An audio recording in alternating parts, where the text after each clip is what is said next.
안녕하세요. 조약권 전문 SD 입시 컨설팅입니다. 오늘은 2024학년도 한성대 정시 등급에 대해 알아보겠습니다. 한성대는 올해 이제 딱히 달라진 부분은 없어요. 그러니까 이게 작년에 사회과학부가 이제 미래융합 사회과학대학으로 바뀌었고, 그리고 RCT 디자인학부의 군이 이제 다군에서 가군으로 이동을 하였고요. 상상년 인지학부는 작년보다 10명이 증가했고, 융합보안학과는 10명이 감소했다. 요거가 이제 올해 바뀐 부분입니다. 그리고 이제 한성대는 이제 야간을 이제 선발하는 대학 중에 하나예요. 그래서 이제 IT 공과 대학의 야간을 65명을 선발하고요. 뭐 AI 응용 야간 10명. 그리고 여기 크리에이티브 인문학부의 야간도 막 33명 이렇게 해가지고 이제 많이 선발해요. 그러니까 재작년까지만 해도 야간은 이제 수시 2월 인원 정도로만 선발했었는데 작년부터 야간 인원도 이렇게 이제 많이 선발한 쪽의 대학이 한성대다 이렇게 보시면 될 것 같고, 반영 비율 같은 경우에는 문과 같은 경우에는 국어 35에 수학 25, 영어 20, 탐구 20. 탐구는 하나 반영하고요.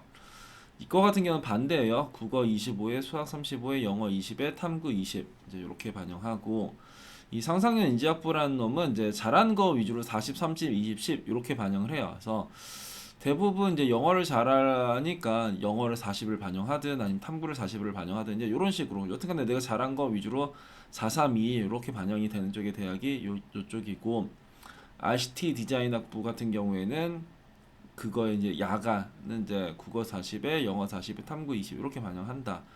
그리고 이제 한성대 같은 경우에는 이제 수학 과학에 대한 가산점이 없어요. 일단 그것도 알고 계시면 좋을 것 같고, 그리고 영어 환산 점수를 보면 1등급 100점, 2등급 97, 3등급 94, 4등급 80이에요. 그래서 이 영어 3, 4 구간이 되게 큰 쪽의 대학이죠. 그러니까 작년에는 영어가 좀 어려웠죠. 그래서 한성대의 요 4등급 학생들이 이제 한성대를 지원하지 못하는 이제 그런 일들이 좀 생겼는데, 올해는 어떤 식으로 영어가 나올지 좀 봐야 될 거는 같아요. 그래서 그리고 한성대는 이제 상산형 인지학부라는 쪽에가 이제 영어가 어려워지면 제일 그 이제 변수가 큰 쪽인데, 왜냐면 우리가 대부분 이제 영어를 제일 잘한 과목 중에 하나가 영어란 말이에요.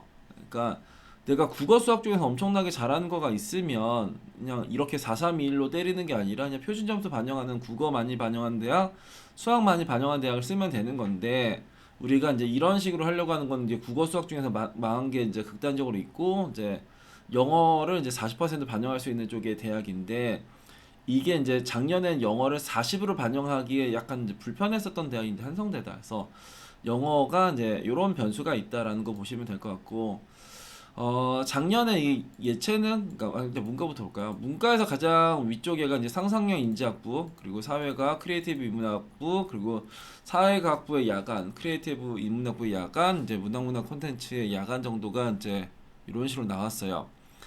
상상력 인지학부는 2023학년도에 비해서 이제 한 5.57 정도가 이제 낮아졌고, 사회과학부는 3.54 정도, 크리에이티브 인문학부는 한 6점 정도 내려왔네요. 그러니까 기본적으로 이제 문과 같은 경우에는 그러니까 작년에 한성대는 요것 때문에 여튼간에 이제 점수가 좀 내려올 거라고 예상을 했었던 쪽의 대학인데 이제 이런 식으로 좀 내려왔네요.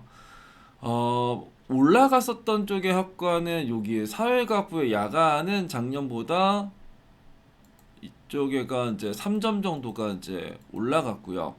크리에이티브 인문학부의 야간이랑 문학문학 콘텐츠의 야간 같은 경우에는 16점, 36점 이런 식으로 이제 점수가 정말 크게 내려왔다. 그러니까 문학문학 콘텐츠 같은 경우에는 여기를 보시면은 수시 그 2월 인원으로만 선발을 해요. 그래서 이제 이게 인원이 한 명이 될지 두 명이 될지 뭐 10명이 될지 이거는 아무도 모르는 쪽의 학과라고 생각을 하시면 됩니다. 여튼간에 이쪽에는 크게 내려왔고, 요거 하나만 사회과학부 야간만 작년에 이제 올라갔다. 이과를 한번 볼까요? 이과를 보면은 작년에 AI 응용 같은 경우에는 점수가 올라갔어요. 여기 점수가 올라갔고, 그러니까 요것도 이제 잘한 거 위주로 하면 AI 응용이 작년에 가장 이제 입시 결과가 높았고요. 그 다음에 IT 공과대학, 그리고 미래 모빌리티, 융합보안, 그리고 야간 이런 식으로 나왔네요.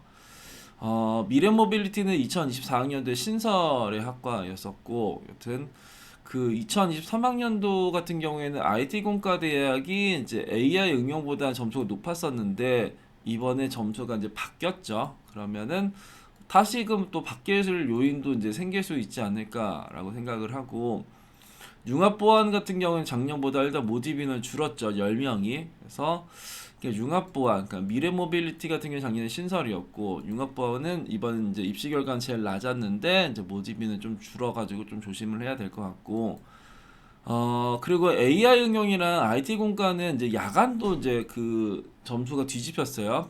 그러니까 2023학년도 같은 경우에는 IT 공과가 830, AI 응용이 826이었고 IT 공과 야간이 791, AI 응용이 777. 그러니까 요 두 개의 차이는 14점이나 차이가 났었었는데 여기에서는 요게 뒤집히면서 어떻게 되는 거야? 23점 차이가 나네요. 그러니까 AI 응용의 야간과 IT 공과의 야간이 이제 이런 식으로 이제 바뀌었다. 그러면은 또 한 번 얘네들이 바뀔 수도 있고 얘네들도 바뀔 수도 있고 이 두 개도 이제 바뀔 가능성도 이제 여튼간에 있죠. 그래서 한성대는 이제 영어 그 이제 비율을 좀 보셔야 돼요. 작년에는 거의 막 역대급으로 어려가지고 영어가 그래서 막 영어를 못하네 마네 막 영어를 빼네 마네 이제 이런 식으로 많이 했었던 쪽의 대학인데 한성대는 3, 4 구간 때문에 이게 작년에는 점수가 조금 전체적으로 내려오는 경향들이 있었다. 사실 영어가 조금 쉬워지고 뭐 그러면 다시금 올라갈 수도 있는 쪽의 대학이 될 테고요. 이거 같은 경우에는 요 두 개의 이제 포지션이 바뀔 가능성이 이제 꽤 높아 보이긴 하죠. 요 두 놈. 그러니까 이 두 놈, 이 두 놈, 그리고 요 두 놈도 어쩌다 보면 바뀔 수도 있지 않을까 싶습니다. 오늘은 2024학년도 한성대 정시 등급에 대해 알아봤습니다. 감사합니다.